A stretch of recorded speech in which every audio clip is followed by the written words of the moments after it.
I have one question about farmers, which is the biggest chunk of purchasing, people who purchase, who spend money in the market. The government is speaking that will double the income. But what I actually found on the ground, sir, that three ingredients of input of farmers, like urea khad, jo locally कहते हैं, which is ammonium, and other is sulfur. The urea price went up from 300 rupees to 650 to 700 rupees, and sulfur has gone down from 700 to 1600, and diesel cost, which is tractor and other operating cost, from 42.52 to 74. While paddy per quintal is still being, for the last 5 years, hovers around 1400 to 1500. I am finding that their income has gone almost half. What is there to increase their income, which is the biggest chunk of the people, sir? I don't know what is there in the proposal, but if you want to increase farm income, know this. That's what Trump it may look silly that he's coming for soya bean, but there's a message there. If India were to export milk to Europe, it'll charge 1/6 the price that the consumers of milk in Europe are paying. Why don't we export it? Europe is importing mangoes from Africa, and they are all third-rate quality compared to our Alfonsos. Why we don't export to Europe? Because they have put barriers. Our wheat is 1/4 the price in the United States. Why don't we export to United States wheat? Fight with Trump on that. Okay, soya bean, but you take our wheat. We don't do it. Why?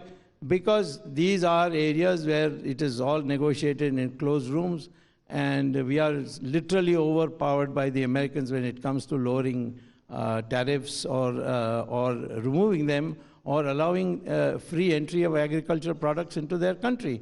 And they know that everything that we have in the agriculture sector is much cheaper than what they pay for, the consumers pay for.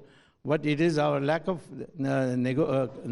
negotiating capacity that's responsible.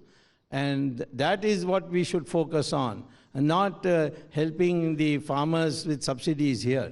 That anyway gets siphoned off quite a bit on the way to the farmer. What we need is to empower the farmer to export and provide him all the infrastructure that he needs for exporting his goods. Thank you. Thank you. Okay, the last question. We'll still make an exception. Good morning. Say no to him. Good morning, Dr. Swamy. It's always interesting to listen to you, as interesting your books are. On your opening remarks, you said probably abolishing income tax is a better idea for developing economies. Today's Times of India shows that 50% of the world's wealth is with 1% of people. Yeah. And India, probably a major chunk of the wealth, national wealth, is with 1.1% of the people. Probably the Income Tax Act was formulated for an equitable distribution of the income, and that tax the rich and do good work for the poor.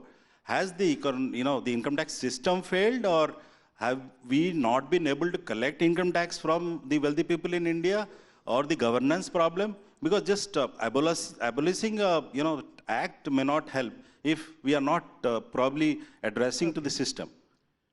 Why are you collecting income tax? Are you collecting because you want to make the inequality in incomes to level a little? Or are you collecting it for revenue? You've got to make up your mind on that first. Secondly, agricultural sector, as I said, is said in many places, agriculture sector is subject to zero income tax. There's no income tax there. And the number of taxpayers is a very small number. And of them, many of them have got exemptions and so many other things. And they've got chartered accountants to work on it. So who is income tax really bothering? It's the middle class. It's the new entrepreneurial class who are still at the middle income level. So why have that income tax? You are not in a position to put income tax on agriculturists. You're not able to collect income tax from the rich because they know how to manage the income tax inspector. They provide for his other needs, so he prepares the thing accordingly. And if you're an honest person, if you file an income tax honestly, even then the income tax fellow will give you a notice because that is his habit, that it can't be a situation where he's not required. So I am only saying that this ailment that we have, this money that is going into non-productive uses because it is paid to bribe the income tax official, all that make it unnecessary and abolish it. One big class which is working for the country, that will get relief. And the other is that you will reduce corruption in a very big way. And that money is not going to go anywhere. It's going to go back in. And I'm not only talking about income tax. I would like to see registration fees on land registration fees to be abolished. It is another big racket. The valuation given there is all nonsense. Everybody knows that. So what we need to do is to motivate people. And those are the measures you have to select. What will motivate people? And our people are very sensible people. They are not going to waste money, throw it around. They will go and invest it, or they'll put it in a bank. You have to build that confidence. That is what I'm talking about.